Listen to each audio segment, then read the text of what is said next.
আমি রমজানে কেউ যদি একটা নফল ইবাদত করে তাহলে 70টা নফল ইবাদত করার সওয়াব পাওয়া যায়।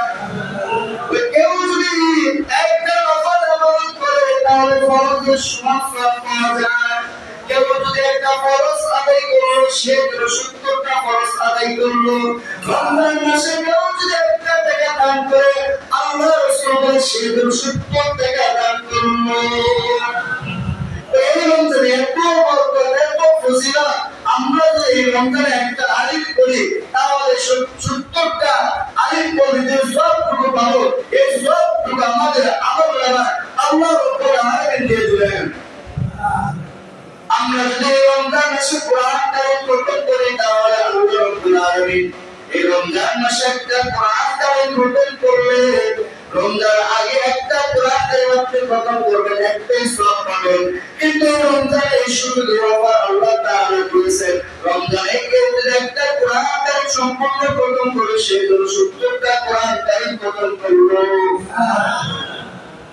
সম্মানিত মুসলিম, শুধু তাই নয়, রমজান মাস আমাদেরকে দিয়েছেন কোরআন পড়ার জন্য। বেশি বেশি রমজান মাসে আমরা তওবা করব, বেশি বেশি জিকির-আজকার করব, গুনাহ ছেড়ে দেব, আমরা নেকি করব। কিন্তু আমরা মুসলমান গুনাহ তো ছাড়ি না, নফল ইবাদত, ফরজ ইবাদত, সুন্নাত নামাজ যত কিছু আছে সব কিছু বাদ দিয়ে এখন আমরা গুনাহ নিয়ে ব্যস্ত। এখন বলতে পারো কিভাবে গুনাহ নিয়ে ব্যস্ত? সম্মানিত মুসলিম, রোজা রেখেছি তারপর অনেকে নাটক সিনেমা দেখে কি দেখে না বলেন?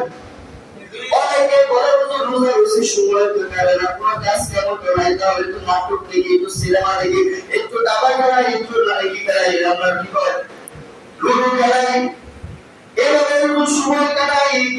আপনি যদি এভাবে যদি সময় কাটান তাহলে আপনার রোজা হবে না। হ্যাঁ, রোজা হবে, আপনি সারাদিন উপবাস থাকবেন, উপবাসের সওয়াব আপনি পাবেন। কালকে আমাদের মধ্যে দেখবেন আপনার আমল নামাজ উপবাস লেখা আপনার বলবেন আল্লাহ তো রোজা আছে, আপনার উপবাস করা আল্লাহ তাআলা বলেন দুনিয়ার ভিতরে রোজা রাখছো, কিন্তু রোজা রাখা তুমি না খাইয়া তুমি রুডু খাইছো, না তো কিছু সিনেমা দেখছো, ছায়া সিনেমা দেখছো, এই জন্য তোমার নামে আমার নামে লেখা হয়েছে উপবাস।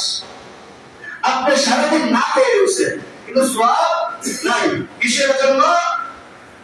এই যে ছায়া ছবি, নাটক, তারপরে লুডু খেলা, অনেক প্রকারের খেলা আছে না, এই সময় কাটানোর জন্য কেউ যদি খেলায় তারপর রোজা কি হবে না?